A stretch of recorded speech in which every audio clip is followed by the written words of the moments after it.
দখলদার ইসরায়েলকে লক্ষ্য করে আজ মঙ্গলবার রাতে ব্যালিস্টিক ক্ষেপণাস্ত্র হামলা চালাতে পারে ইরান। মার্কিন সংবাদ মাধ্যম সিএনএন দেশটির এক কর্মকর্তা বরাতে বলেছেন, এ বছর এপ্রিলের ইসরায়েলে লক্ষ্য করে ইরান যে হামলা চালিয়েছিল, আজকে রাতে হামলাও একই হতে পারে।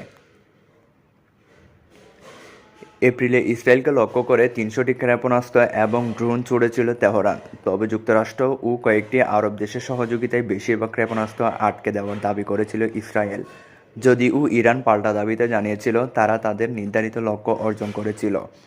এদিকে ইরানের হামলার আশঙ্কা বাড়ার পর দখলদার ইসরায়েলের প্রধানমন্ত্রী বেঞ্জামিন নেতানিয়াহু সব ইসরায়েলিকে ঐক্যবদ্ধ, সতর্ক এবং নির্দেশনা মানার আহ্বান জানিয়েছেন।